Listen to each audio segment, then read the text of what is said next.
detenidamente cuáles son los movimientos que efectúan los bancos centrales dentro de un entorno macroeconómico cada vez más difícil.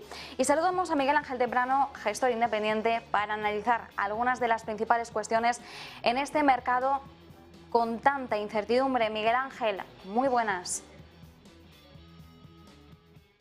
Miguel Ángel, te tenemos muteado. Perdón, que tenía ahora el teléfono, sí. lo tenía apagado. Muy Ahora buenas tardes, perfecto. Marta. Te escuchamos perfectamente. Miguel Ángel, además aprovechamos algunos de los titulares y de las reflexiones que nos dejabas en tu artículo más reciente. Decías que en estos momentos se está demostrando que la crisis que nos está golpeando en estos momentos se parece cada vez más a la peor crisis del siglo pasado después de la Gran Depresión del 29. Y estamos hablando de la crisis del petróleo de los años 70. ¿Cuáles son los puntos en común que estás observando? Bueno, una cosa, lo dije antes que él, lo que pasa es que él es más famoso que yo. Rubini ha dicho exactamente lo mismo, ¿eh? Bueno, el tema de la crisis del 70 se caracterizó por ser una crisis de inflación, donde conllevaron una serie de factores externos. El primero, una guerra, la guerra de Yom Kippur, y la segunda, una crisis de materias energéticas, de materias primas, de petróleo. Allí ocurrió exactamente lo mismo. Aquí estamos teniendo una guerra en Ucrania que está paralizando el trasvase de materias primas y de materias primas alimenticias como el grano. Y detrás hay una inflación disparada, lo mismo que ocurrió allí. Parece que esto es una verdadera copia de lo que nos pasó a mediados de los 70. Mientras tanto, nosotros estamos viendo, ¿no?, la magnitud, sobre todo, de esta recesión, porque parece que ya no está sobre la mesa la duda de si vamos a tener recesión o no, sino de hasta qué punto va a ser una recesión más bien suave o más bien profunda. ¿Cuál es la perspectiva que estás manteniendo? Porque en tu artículo, además, lo titulabas de la siguiente forma: nos viene una recesión que viene como un tornado a destrozar el primer mundo. Sí, y ocurrió también allí. Lo que pasa es que allí el tercer mundo cayó en picado. Detrás de esto vino la crisis de deuda de Latinoamérica, que recordarán muchísima gente con mucha tristeza, lo que ocurrió con la época de la hiperinflación y todo eso. Pero, ¿qué es lo que está pasando? Eh, una diferencia que hay entre las dos crisis, la de la década de los 70 y la de ahora, es que los motivos que afectaron a Estados Unidos y Europa en aquella época eran los mismos y ahora actúan de manera diferente. Para empezar, Estados Unidos, que siempre ha sido un país productor de petróleo, no tenía muchísimo gas. Hoy en día es un país totalmente autárquico, produce más que suficiente para autoabastecerse tanto petróleo como gas a raíz del shale oil y del shale gas, ¿no?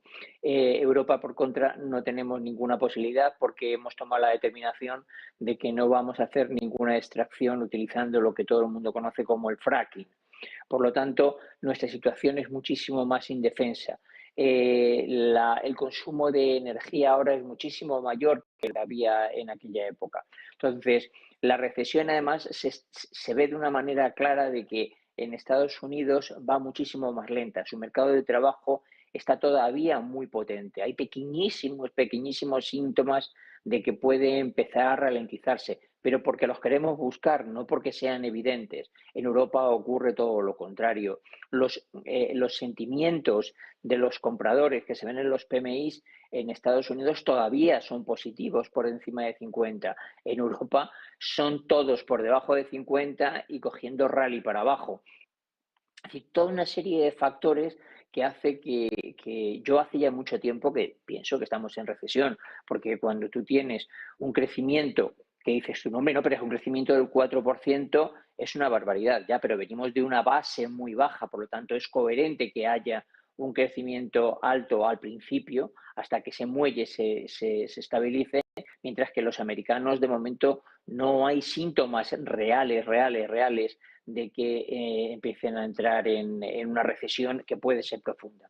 Entonces, la sensación que yo tengo es que en Europa vamos a vivir una recesión muy profunda, que además va a venir fomentada sin quererlo porque el Banco Central Europeo tiene que seguir la estela de la Reserva Federal en la subida de tipos para sostener la moneda, y los americanos pues van a tener una recesión, vamos a ver en qué medida, pero más suave. Aunque ya hay gente avisando, gente de mucho prestigio, avisando que cuidado, que igual la Reserva Federal se está pasando de frenada. Y no estoy hablando de gente cualquiera, estoy hablando de Krugman, de Shiller, los profesores de Princeton o de Yale, o el mismo Bill Gross, el responsable de PIMCO. Pues como dices, estabas citando gente de renombre, así que no son voces cualquiera las que están alertando ya de la situación.